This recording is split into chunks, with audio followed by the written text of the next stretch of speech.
proses penilaian hibah internal, kemudian pengumuman hibah internal tahun 2021, dan juga insentif publikasi. Baik Bapak Ibu, ini merupakan lini masa hibah internal di tahun 2021, di mana kemarin pengajuan proposal dimulai di sekitar awal tahun, Februari Maret, kemudian diakhiri maksimal 26 Maret, tapi kita ada perpanjangan sampai 5 April. Nah, kemudian kita saat ini pada posisi pengumuman dan penerimaan ada agak sedikit bergeser 1 minggu dari jadwal. Nah, ini adalah proses Bapak Ibu, bagaimana hibah atau proposal, usulan proposal yang Bapak Ibu kirimkan itu mengalami proses penilaian sebagai berikut. Jadi pada tanggal 5 April merupakan batas akhir penerimaan proposal. Dari hasil rekap teman-teman di LPPM, maka jumlah proposal yang diterima untuk penelitian sejumlah 8 proposal dan pengabdian sejumlah 9 proposal. Tanggal 6 sampai 7 April, sebagian memproses proposal secara double blind dan disiapkan untuk dikirim kepada reviewer.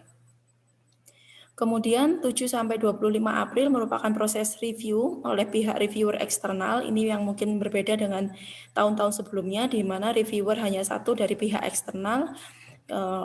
Reviewer eksternal tersebut memenuhi kualifikasi sebagai reviewer nasional untuk skema masing-masing.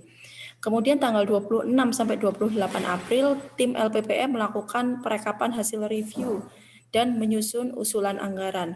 Kemudian tanggal 30 April dilakukan rapat pimpinan untuk membahas besaran anggaran hibah dan juga insentif publikasi. 30 April yang lalu, Bapak Ibu menerima surat edaran pengumuman hasil review memuat judul usulan, kemudian juga skor yang diperoleh. Kemudian kita memberikan kesempatan revisi karena beberapa hal, nanti akan saya jelaskan di slide berikutnya, hingga maksimal hari Selasa yang lalu yaitu 4 Mei 2021. Kemudian dari revisi yang Bapak Ibu kumpulkan, ada beberapa yang tidak melakukan revisi, yang lainnya melakukan revisi dengan baik. Tanggal 5 sampai 6 Mei dilakukan penilaian hasil revisi usulan proposal oleh Bapak Ibu, kemudian kita tetapkan besarnya anggaran. Kita tetapkan SK penerima hibah, kemudian juga kita share pengumuman penerima. Berikut ini merupakan rekap usulan proposal yang Bapak Ibu kirimkan untuk masing-masing skema. Pada penelitian total berjumlah 8 dari 2 proposal dan Prodi Nurse 2 proposal. Untuk kesehatan lingkungan 4 proposal. Jadi terbanyak dari Prodi Kesling untuk penelitian. Untuk skema pengabdian, pada Prodi Bidan ada 2 usulan proposal, Prodi Kesehatan Lingkungan ada 3 usulan proposal, dan Nurse ada 4 usulan proposal. Jadi untuk pengabdian, Prodi Nurse mengirimkan usulan proposal paling banyak. Berikutnya jumlah usulan proposal berdasarkan klaster keilmuan untuk penelitian sebagai berikut. Jadi untuk maternitas anak dalam kurung Prodi Bidan ini sejumlah 1 proposal. Kemudian kesehatan lingkungan warna merah ada 3 proposal. Untuk maternitas anak bidan 2 proposal. Kesehatan lingkungan 3 proposal, WU dan teman-teman ada 1 proposal, manajemen kesehatan 0 proposal, jiwa komunitas 1 proposal, maternitas nurse, dasar KMB 0. Jadi ada 2 klaster mengirimkan proposal, yaitu dasar KMB Gadar dan juga manajemen kesehatan, pelayanan kesehatan. Berikutnya untuk berdasarkan klaster sebagai berikut Bapak Ibu. Untuk mata kebidanan 2 proposal, kesehatan lingkungan 3 1 proposal, manajemen kesehatan 0 proposal, jiwa komunitas 1, maternitas KMB Gadar ada 1. Jadi total untuk penelitian ada 8 proposal dan pengabdian 9 proposal. Berikutnya adalah proses atau pengelolaan usul proposal Bapak Ibu ini kita lakukan secara double. Jadi teman-teman di subbagian atau bahkan saya hafal proposal mana, kita berikan kode sebagai berikut. Ini untuk penelitian. Usul kita berikan kode B untuk prodinya, penelitian 01 untuk, nah catatan ketua pengusimpan. Jadi ketika kita kirim ke reviewer pun tidak mengetahui nama pengusul, karena pada cover, lembar pengesahan maupun data semuanya dibersihkan dari identitas, sehingga yang dinilai hanya konten isinya.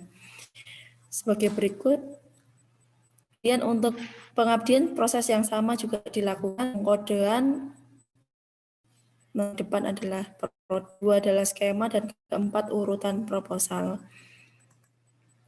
Jadi review proposal secara double blind ini lebih tes review proposal.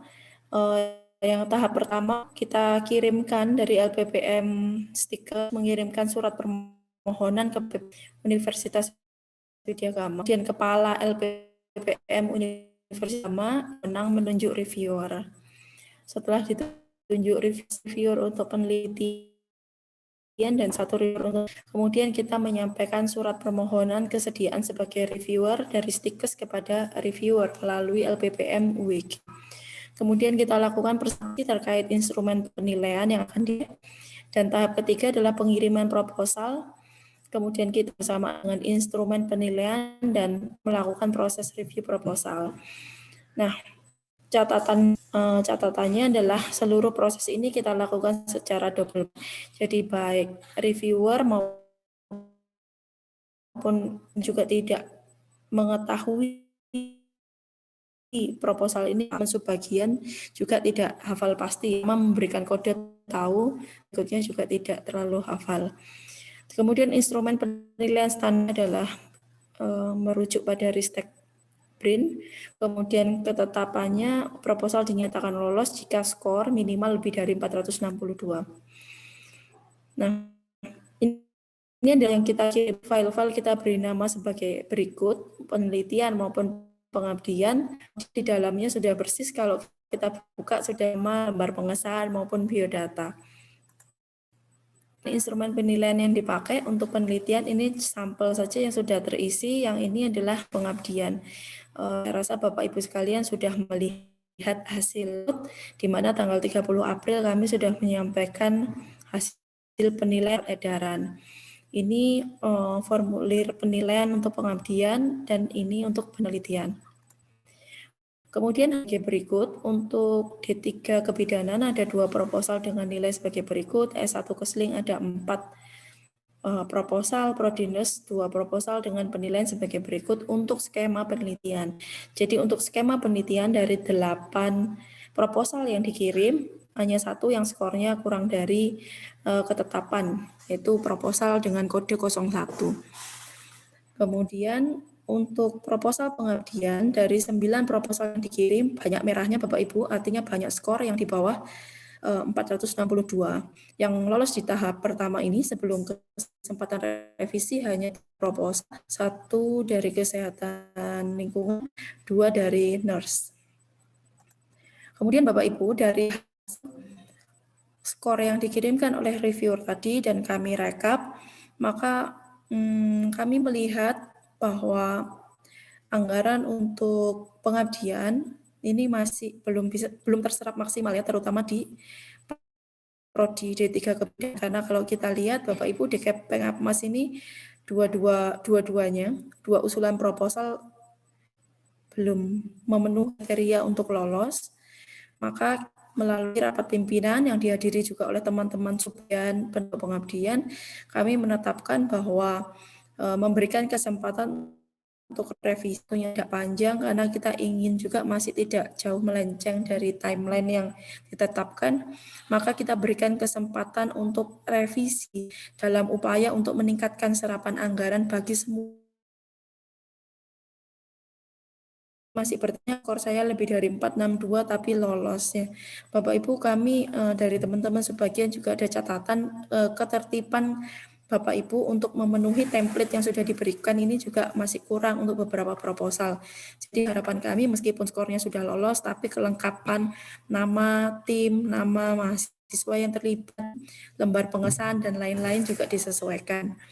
Demikian sehingga kami memberikan edaran untuk menyempurnakan. Namun sayangnya kami menyayangkan masih ada proposal yang meskipun lolos tapi belum mengirimkan perbaikan ya. Beberapa lolos juga tidak mengirimkan proposal juga pun ada. Nah ini Bapak Ibu gambarannya, jadi agak sedikit berbeda dengan tahunnya. Jika tahun sebelumnya Bapak Ibu telah mengetahui bahwa masing-masing proposal yang lolos akan didanai dengan jumlah dana yang sama, maka untuk tahun ini kita karena keterbatasan anggaran dan lain-lain, kita ada beberapa pertimbangan dalam menetapkan anggaran yang tidak sama ya dari tiap-tiap proposal. Jadi gambarannya ketika rapat Bapak Ibu kita identifikasi betul dari teman-teman sebagian mengidentifikasi mulai dari judul, tujuan, kemudian lokasi, kemudian sampai keluaran, metode penelitian maupun teknis pelaksanaan pengabdian, jumlah anggaran yang Bapak Ibu usulkan, skor, dan lain sebagainya, anggaran prodi. Nah, hal-hal inilah yang nanti jadi pertimbangan kami dalam menetapkan besarnya anggaran. Berikut ini kondisi setelah pos revisi proposal Bapak Ibu. Jadi jumlah penerima hibah penelitian tetap 7 judul. Mohon maaf masih ada 1 yang tidak dapat lolos karena revisi kami nilai masih kurang maksimal. Dari 8 usulan 7 judul lulus. Tetap ya jadi kondisi dengan sebelum revisi.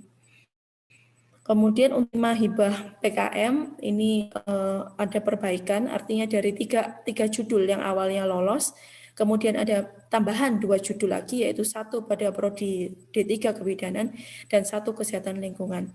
Jadi awalnya penelitian yang lolos 7 dan pengabdian yang lolos adalah 3, setelah revisi menjadi 7 judul untuk penelitian dan pengabdian menjadi 5 judul. Berikut ini adalah besarnya anggaran, ya penetapan besarnya anggaran untuk skema penelitian Bapak Ibu ya. Jadi hal yang tidak mudah, kami juga ada dibatasi beberapa hal, ada anggaran yang terbatas, kemudian juga ragam dari metode penelitian yang Bapak Ibu lakukan, tapi kami coba diskusikan berulang kali dengan tim di LPPM dengan sebagian terkait. Beberapa hal yang mempengaruhi penetapan besar anggaran adalah sebagai berikut. Pertama kita identifikasi judul, kemudian tujuan, luaran, rencana anggaran yang diusulkan. Untuk rencana anggaran yang diusulkan oleh Bapak Ibu, masih ada kami menemukan bahwa anggaran yang dituliskan di belakang, ini kalau kita cross check di bab metode penelitian ini masih ada kurang sinkron. Jadi kalau kita lihat sampel yang dipakai berapa, kemudian berapa kali harus diambil data, alatnya sewa atau pinjam itu masih kurang detail. Ini yang sebenarnya mempersulit kami juga dalam proses penetapan anggaran. Kemudian tahap berikutnya kita coba identifikasi metode untuk mengetahui kira-kira habis berapa ini penelitian ini gitu. Kita berupaya semaksimal mungkin ingin juga Bapak Ibu penelitiannya tetap bisa berjalan dengan baik. Dan juga jumlah sampel pasti juga akan mempengaruhi pendanaan. Dan yang terakhir Bapak Ibu, kami tidak dapat lepas lagi dari RAP yang telah ditetapkan oleh Prodi. Ya, jadi Bapak Ibu mengusulkan sekian, kami juga menetapkan yang sepertinya yang ini mahal gitu ya. Kita juga tetapkan, namun kita ada keterbatasan, yakni penyesuaian anggaran RAP yang telah ditetapkan oleh prodi masing-masing. Di mana dapat kita ketahui bahwa prodi masing-masing itu punya anggaran yang berbeda-beda pada RAP-nya. Untuk skema pengabdian hampir sama secara umum dengan skema penelitian, ada sedikit saja perbedaan. Yang pertama tujuan, luaran, rencana anggaran yang diusulkan oleh Bapak Ibu. Kemudian kita identifikasi metode pelaksanaan kegiatan yang akan dilakukan, jumlah tim yang terlibat, jadi cakupan keluasan mitra dan sasaran. Kemudian untuk poin dengan di penelitian yaitu penyesuaian anggaran dengan RAP yang telah ditetapkan oleh Prodi. Ini menjadi penting, Bu. Nah, Bapak Ibu, ini akan kami sampaikan sebagai berikut gambarannya. Ini adalah serapan anggaran penelitian dengan hasil diskusi yang panjang. Ini pasti yang Bapak Ibu bertanya kenapa saya sekian, tim saya dan seterusnya ya Bapak Ibu. Mohon maaf jika ada hal-hal yang kurang berkenan ini sebelum sebelumnya, tapi kita akan semaksimal mungkin Bapak Ibu, karena kata orang adil belum tentu sama ya, atau 5 juta itu belum tentu adil untuk semua juga. Maka kita lihat ini dari hasil diskusi yang panjang, untuk Prodi D3 Kebidanan, rencana anggaran Prodi itu berjumlah 7 juta rupiah, lolos satu proposal, kebetulan ya pastinya ya klasternya di maternitas, dana yang di ACC adalah 5.500.000. Untuk Prodi lingkungan ini luar biasa progresnya dibandingkan tahun-tahun sebelumnya. Itulah proposal yang biasanya kurang dari 1 atau sama dengan 1. Nah, saat ini banyak sekali teman-teman dari Kesling mengusulkan 4 proposal dan keempat-empatnya lolos. Tapi kami mohon maaf Bapak Ibu, jadi karena keterbatasan anggaran pada Prodi Kesling, di mana anggaran yang diusulkan 14 juta, sehingga batas dalam membagi kami upayakan semaksimal mungkin. Jadi akan draft anggaran dari kami ya, bahkan hampir 20 juta sekian. Namun karena kita dibatasi lagi dengan anggaran rencana dengan Kaprodi, jadilah sebagai berikut dengan total serapan 100%, 14 juta, 14 direncanakan. Kemudian untuk Prodi Nurse direncanakan 14 juta, dari hal yang diusulkan ada 2 proposal, keduanya lolos, yaitu dari klaster maternitas anak nurse dan juga JIKOM, jiwa komunitas gerontik. Ini masing-masing didanai 6,5 juta dan 6 juta dengan total sekian. Jadi kalau kita lihat Bapak Ibu sebagai berikut. D3 Kebidanan terserap 79, terserap 9%. Sehingga secara institusi untuk RAB tahun 2021 pada komponen penelitian terserap sebesar 91,4%. Berikutnya untuk pengabdian. Untuk Prodi D3 Kebidanan dianggarkan 7 juta, kemudian lolos satu proposal, melalui proses penilaian teman-teman di sebagian, dan tadi ada kita diskusi yang panjang juga, dana yang di ACC sebesar 1,7 juta. Prodi Kesling direncanakan 7 juta, akhirnya satu adalah lolos tahap awal, yang berikutnya adalah lolos melalui proses seleksi, mendapatkan masing-masing 4 juta dan 3 juta, sehingga total adalah 7 juta. Kemudian Prodi Nurse ada 2 dari 4 usulan untuk klaster maternitas anak dan dasar KMP dengan masing-masing 5,5 dan 8,5 dengan total 14. Sehingga untuk Prodi Nurse terserap 100%, Kesling pun sama, bidan belum terserap 100%. Jadi kalau kita lihat evaluasinya berdasarkan Prodi sebagai berikut. Untuk rencana untuk Prodi D3 Kebidanan 53%, Nurse 89%. Sehingga secara institusi di tahun anggaran 2021 pengabdian sebesar 88,2%. Berdasarkan Bapak Ibu sebagai berikut. Untuk berdasarkan klaster kita lihat bahwa klaster yang mendapatkan pendanaan tertinggi adalah klaster kesehatan lingkungan. Ini satu klaster. Mungkin ada diskusi nanti di tingkat prodi bahwa ke depan ternyata Kesling juga beberapa subklaster misalkan. Di kepenelitian maupun pengabdian akan didanai sebesar 18 juta untuk klaster Kesling, untuk maternitas anak di kebidanan 9.200.000, di dasar KMP Garda dan Kritis mendapatkan pendanaan 8,5, untuk JIKOM geriatrik mendapatkan pendanaan 6 juta, untuk maternitas anak di nurse 12 juta, untuk manajemen pelayanan kesehatan mohon maaf belum ada dana pendanaan, untuk mata kuliah umum religi KWU keindonesiaan 3 juta. Catatan kami Bapak Ibu, rekomendasi kami dari PPM bahwa kegiatan penelitian dan pengabdian sebaiknya melihat pada beberapa proposal bahwa usulannya komplit timnya. Mungkin Bapak Ibu Pak ini ada yang besar di nurse, karena Bapak Ibu dapat kami sampaikan bahwa di nurse ini usulan proposal tidak hanya 1 ataupun 2 orang, tetapi seluruh klaster terlibat. Jadi proposal tersebut berisi 5 sampai 6 dengan 2 sampai 3 mahasiswa. juga besar dibandingkan di beberapa klaster yang lain tuh masih perseorangan tuh dengan satu anggota dosen dan 2 mahasiswa. Kemudian nantinya kami harapkan luaran penelitian terdiri atas luaran wajib dan luaran tambahan. Luaran wajib sebagai Ibu ada artikel ilmiah yang dipublikasikan dengan ketentuan untuk penelitian minimal Sinta 4 dan untuk pengabdian minimal online ya, tidak terakreditasi, tidak apa-apa untuk pengabdian. Luaran tambahan yang dinyatakan valid nanti dapat diajukan dalam insentif publikasi yang ini tahun 2022 ya Bapak Ibu. Insya Allah kami akan merencanakan insentif publikasi kembali di tahun 2022. Nah Bapak Ibu,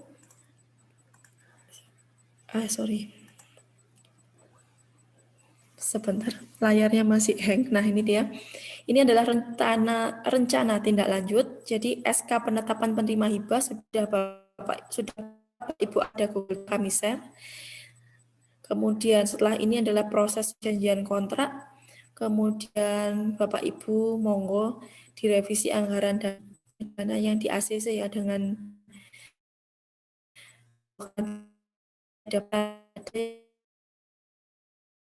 cairan dana 7%, kemudian nanti ke depan akan Monef, harapannya nanti di Monef ada presentasi capaian di masing-masing judul tadi, kemudian akhir dan seminar akhir. Untuk luaran penelitian Bapak Ibu, ada luaran dan juga luaran tambahan. Jadi untuk luaran wajib, artikel ilmiah terakreditasi minimal Sinta 4 ya untuk penelitian dan juga seminar akhir. Luaran tambahannya yang nantinya Bapak Ibu dapat usulan ke insentif publikasi. Lalu ragamnya bisa banyak, Bapak Ibu silahkan rencanakan, bisa proceeding, bisa monograf, referensi, buku ajar, modul maupun HKI. Berikutnya luaran pengabdian juga demikian, luaran wajibnya adalah berupa artikel ilmiah nasional seminar. Luaran tambahannya bisa banyak, Bapak Ibu sesuaikan dengan masing-masing.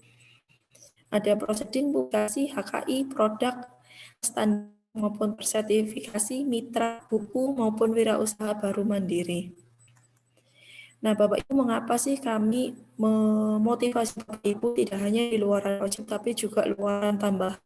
Ini saya tampilkan tangkapan layar dari Simliptamas, yaitu kinerja penelitian yang teman-teman isi di LPPM sejak tahun 2010-2020, dan dapat kita lihat nih Bapak Ibu, ini ada jumlah SDM yang tercatat di Simliptamas 26, tapi banyak nih kita yang masih kosong di sini Bapak Ibu, yang masih keisi banyak di aplikasi ini ya berupa jurnal ya, di jurnal. Yang lain kita masih kurang gitu. Jadi kita ingin nih kerja penelitian juga untuk institusi, karena dapat kita ketahui Bapak Ibu, pemeringkatan institusi itu juga sangat dipengaruhi oleh kinerja pada aspek penelitian pengabdian yang mau nanti pemeringkat perguruan tinggi naik ataupun turun. Berikutnya untuk di pengabdian sama seperti di penelitian Bapak Ibu. Namun kerja pengabdi ini masih baru ya Bapak Ibu. Jadi tanya di 2019 sampai 2020 kita pun masih banyak kosong Bapak Ibu, masih banyak di publikasi jurnal, padahal juga ada publikasi di media massa menjadi pemalah, kemudian HKI maupun produk yang lain. Jadi kita akan coba juga ke yang lain ya Bapak Ibu melalui adanya pemberian insentif publikasi. Berikutnya adalah insentif publikasi di tahun anggaran 2021, sedikit saya sampaikan meskipun Bapak Ibu sudah menerima pengumumannya maupun sudah menerimanya, saya akan sampaikan sekilas. Ini adalah lini masa usulan insentif publikasi yang lalu ya Bapak Ibu. Kita sudah melalui yang ini. Nah, jumlah usulan yang masuk sebagai berikut Bapak Ibu. Jadi untuk artikel 6 usulan, 4 usulan, dan buku ada 6 usulan. Dengan keterangan sebagai berikut, ada Sinta 22, Sinta 3 ada 2, dan Sinta 4 ada 2.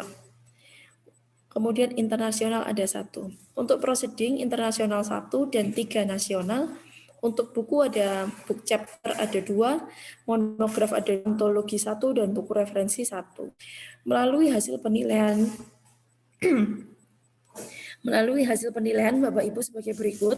Jadi lolos 4 untuk artikel ilmiah, lolos coding, dan juga lolos 4 untuk buku. Beberapa komponen yang menyebabkan belum lolos antara lain untuk artikel ilmiah ini beberapa statusnya belum publish Bapak Ibu.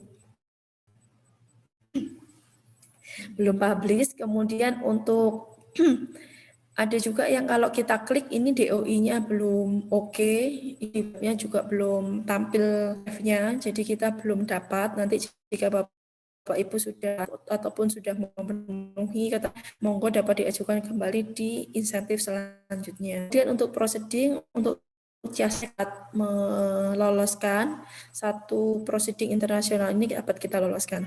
Untuk buku beberapa ini Bapak Ibu karena jenis bukunya tidak termasuk buku yang mendapatkan penilaian ya untuk penilaian angka kredit, ya ini buku antologi maupun yang mendapatkan insentif juga pun tidak dapat kita loloskan.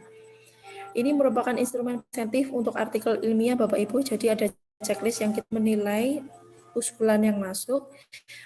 Secara keseluruhan yang kita nilai adalah poin-poin ini, ya ini terdaftar di Sinta.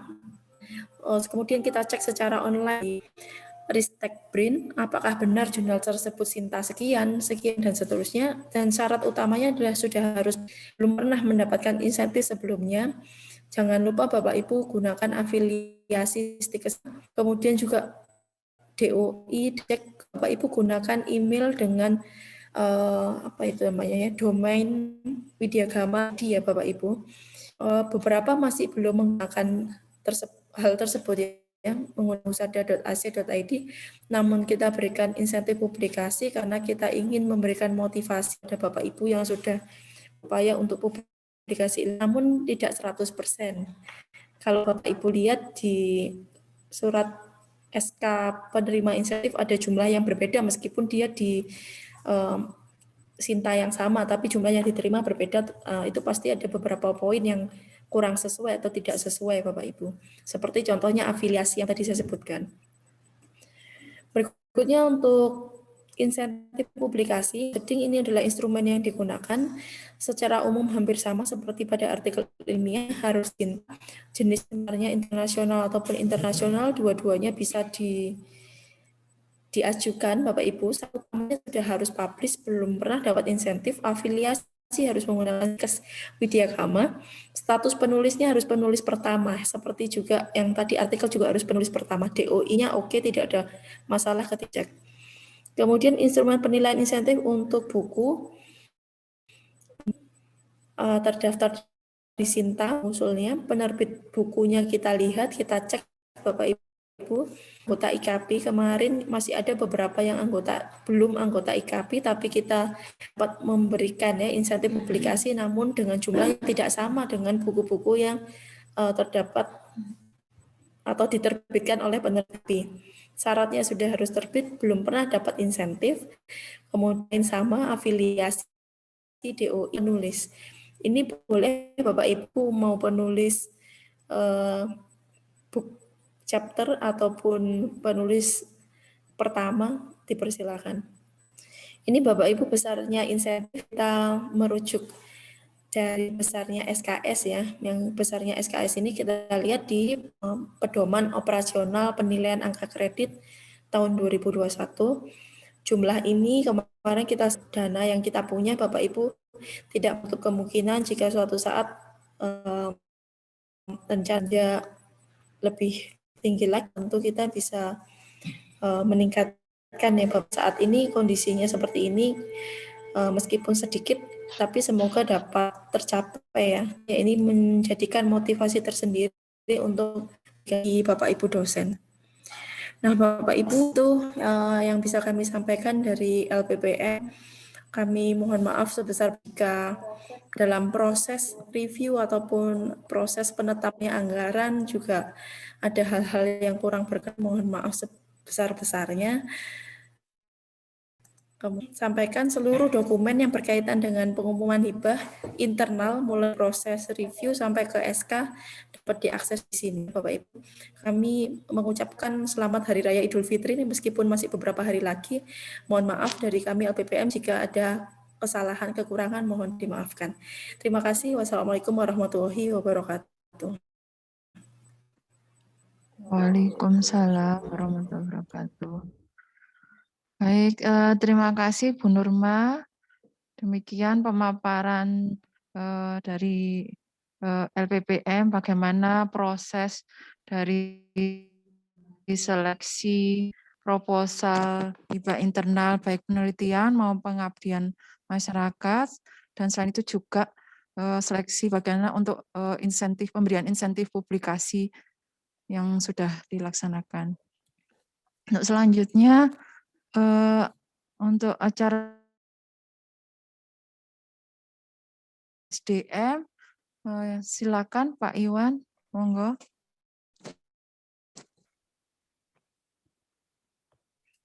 Terima kasih. Assalamualaikum warahmatullahi wabarakatuh. Saya izin share screen.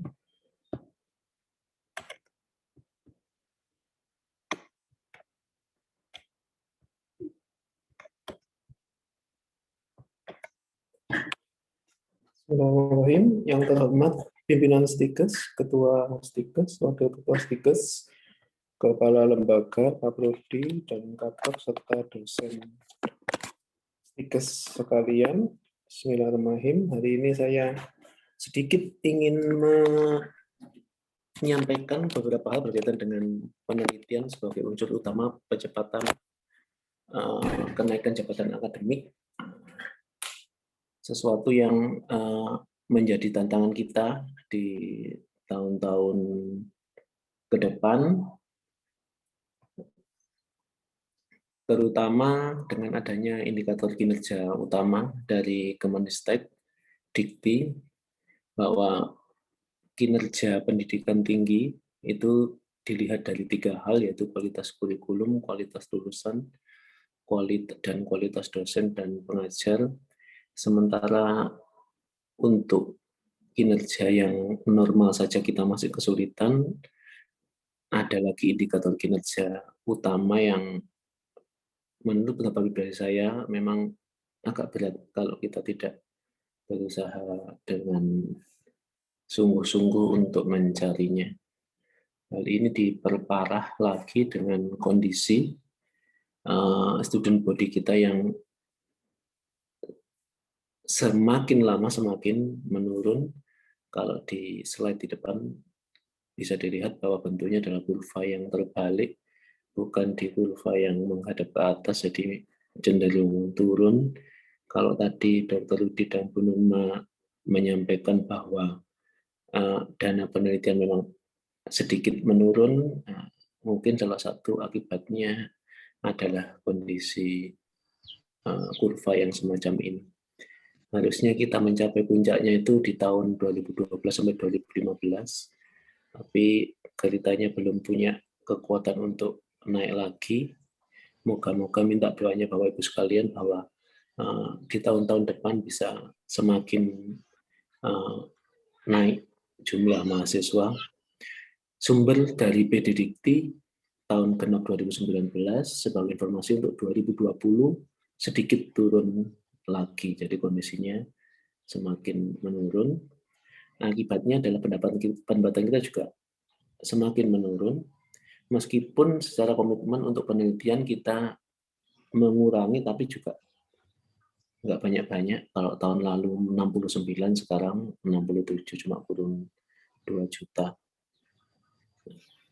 Tapi kita akan fokus ke indeks kinerja utama tadi agar kinerja perguruan tinggi tetap ada di track yang benar.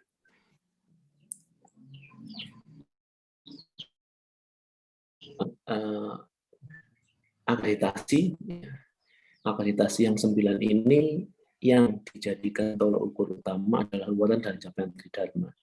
Jadi kalau ada mungkin yang bertanya, ini sudah dananya dikit, kemudian luarannya banyak, karena memang selama ini itu bukan fokus kita, ya. Kita cuma mengeluarkan dana aja, sementara luarannya tidak kita perhatikan. Untuk ke depan ini akan kita perhatikan, maka dari itu keluar yang namanya insentif publikasi sebagai bagian terintegrasi untuk luaran Tridharma agar tercapai, terutama untuk indikator penelitian dan pengabdian. Kalau tadi Bu Numa menyampaikan ada tambahan, nanti mungkin bisa disepakati ketika tanda tangan kontrak, luaran tambahannya apa saja. Nanti juga sedikit saya jelaskan. Berdasarkan Renstra kita yang baru, bahwa program kita yang kaitannya dengan penelitian ada 9, yaitu peningkatan kualitas dan kuantitas, terutama karya ilmiah dan jurnal. Beberapa hal coba kita push. Yang pertama adalah jurnal, ya, jurnal kita akreditasi, kemudian kita tambah beberapa jurnal baru. Informasi tambahan di lab bahasa Inggris juga ingin membuat jurnal, ini lagi proses, jadi nanti insya Allah kita akan punya 5 atau 6 jurnal lagi di tahun-tahun yang akan datang. Sementara yang sudah jalan ada 3, JKMH, kemudian jurnal NERS, dan juga jurnal pengabdian. Yang sedang proses jurnal Kesling, kemudian jurnal dari lab bahasa, dan jurnal dari kebidanan.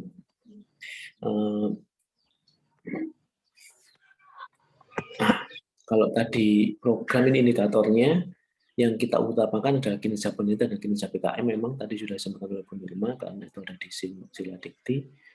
Simlitapmas, itu juga mempengaruhi peringkat kita. Maka dari itu kita mencoba mempushnya. Beberapa yang saya hitam itu adalah haki dan buku, memang kita yang masih lemah, ya. Haki dan buku lemah, sementara di LPPM sudah kita siapkan bagian khusus untuk menangani itu. Jadi saya mohon nanti untuk luaran tambahannya bisa mengarah ke haki atau ke buku, 2 hal yang memang selama ini kita agak lemah. Jadi mungkin bisa di-push di tahun ini, kita mulai untuk penelitian dan pengabdian, larinya ke buku, meskipun modul, kalau bisa juga ke haki, tidak buku secara keseluruhan, tapi bagian dari penelitian dan pengabdian itu salah satu chapter di dalam buku Bapak Ibu sekalian yang menerima hibah. Kalau tadi bicara kinerja itu punya aspek penilaian. Kita itu sebenarnya ada di klaster ketiga tingkatannya, ya.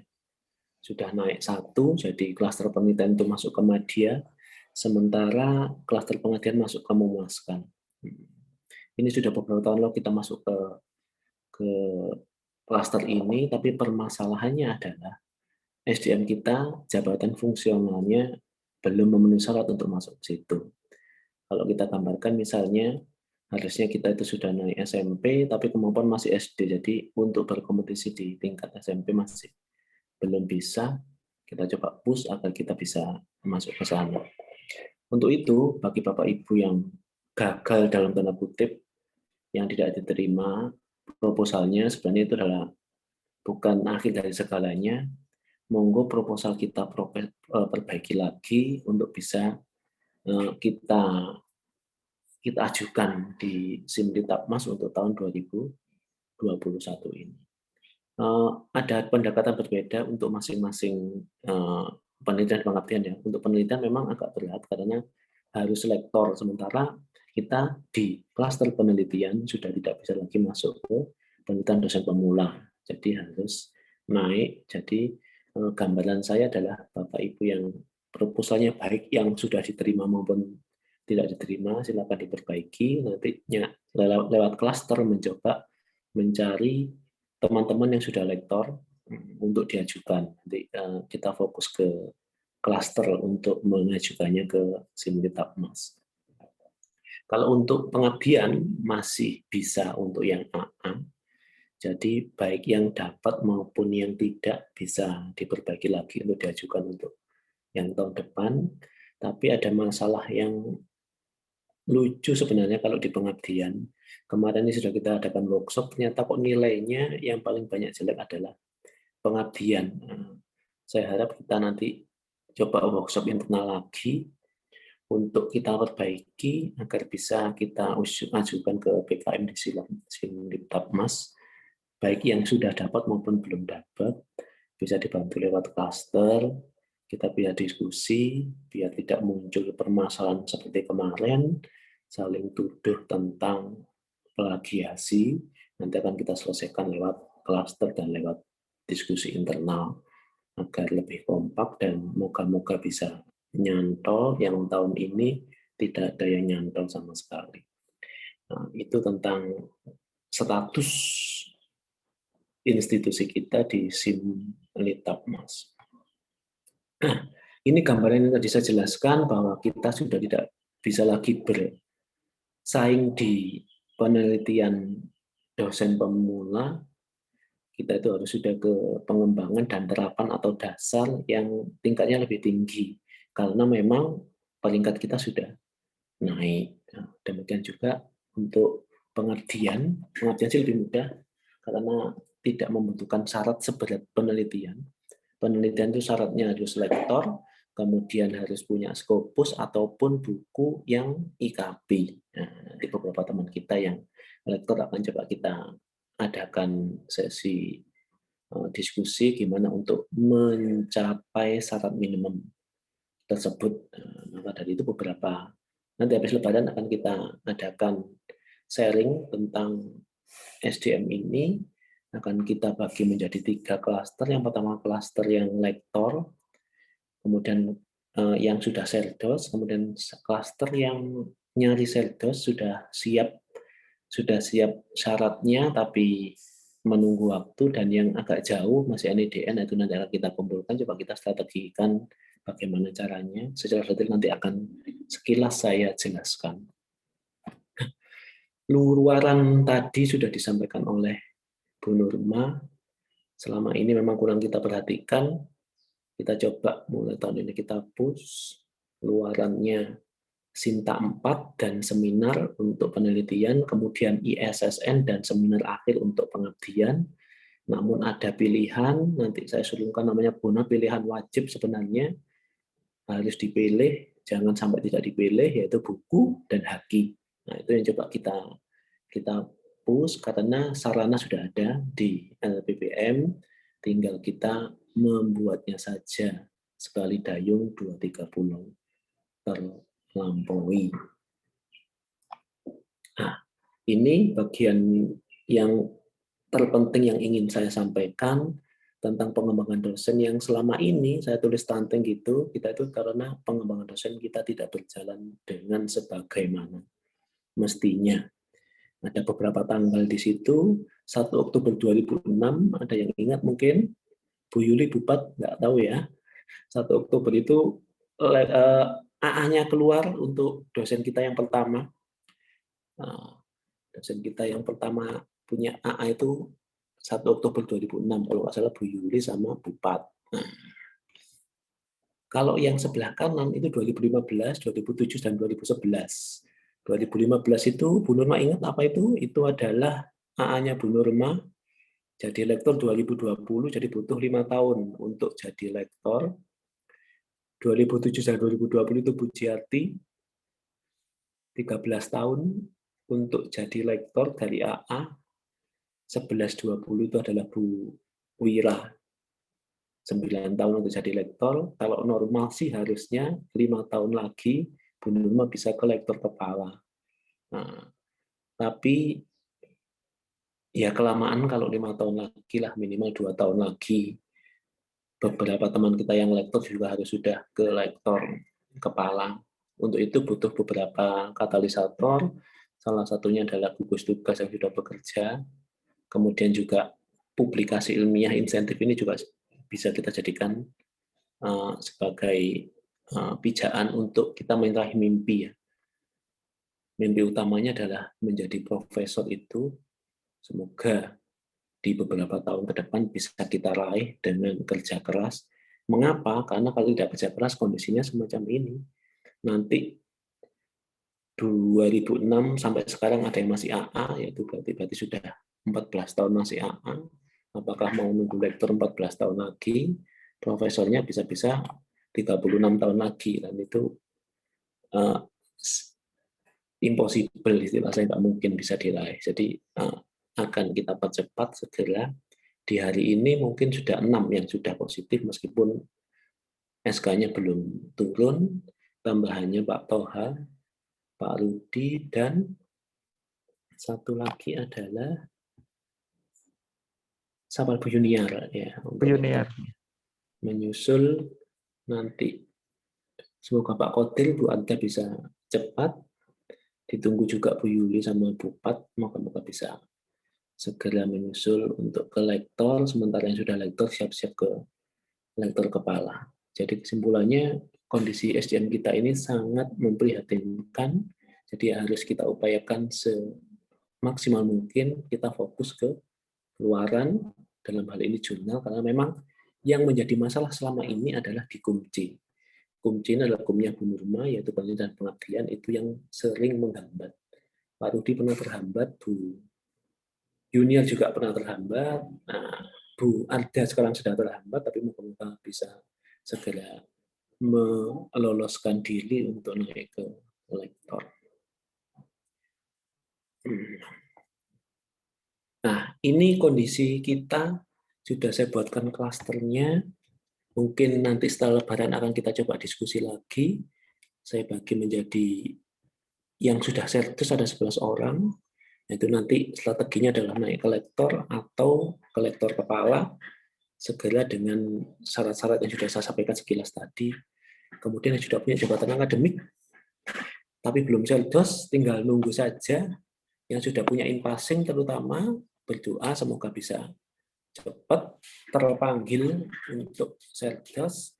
Kemudian untuk yang NIDN dan punya jabatan akademik, juga moga-moga bisa cepat, dan yang belum NIDN bisa segera punya NIDN. Ini kondisi kita saat ini, semoga kurva ini segera berubah, semakin banyak yang ada di kiri di tahun ini. Tantangan tahun ini adalah adanya smart sekdos yang memang syaratnya banyak. Ya, kalau Bapak Ibu lihat tingkat di sini, terutama Bapak Ibu yang sudah punya jabatan fungsional, ya, siapkan ijazah, kemudian in-passing, ya, tanya ke TU in-passingnya sudah keluar apa belum. Kalau sudah in-passing dan kepangkatan itu sudah siap-siap, tinggal nunggu panggilan. Namun ada tantangan, kita harus buat LKD. Ternyata juga ada tantangan lagi, harus buat video. Ini agak berat sebenarnya. Dulu zaman saya nggak ada video-videoan, sekarang semuanya harus ada video dan di-upload di YouTube berkaitan dengan pengajaran, penelitian, dan pengabdian. Jadi mohon Bapak Ibu juga siap-siap mulai hari ini, siap-siap jadi YouTuber kira-kira, kalau perlu buat akun YouTube sendiri, channel YouTube sendiri, tapi sudah kita siapkan, di stiker juga ada, tinggal buat videonya saja. Itu ternyata syarat yang penting untuk penelitian sertos. Nah, ini beberapa lampu-lampunya, ya. Untuk pengajaran ada 2 video, video kuliah yang sinkronos dan video materi.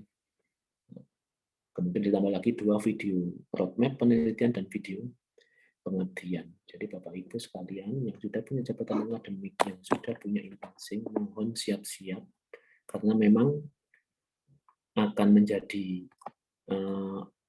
tantangan untuk menjadi YouTuber, ya. Jadi YouTuber, jadi dosen ternyata syaratnya jadi YouTuber. Nah, itu kita siapkan, nanti setelah akan kita adakan sesi setelah hari raya, semoga bisa lancar. Karena masih bulan Ramadan, moga-moga segera bisa dipanggil sertos. Minta doanya bagi teman-teman yang belum masih ada hambatan di jabatan akademik, semoga bisa segera lancar. Yang terakhir, selamat buat teman-teman yang sudah diterima untuk menjadi penelitian internal dan pengabdian internal, semoga bisa kita raih luarannya yang berkaitan dengan kinerja kita ke depan, agar penelitian pengabdian kita bisa lebih baik lagi. Yang terakhir,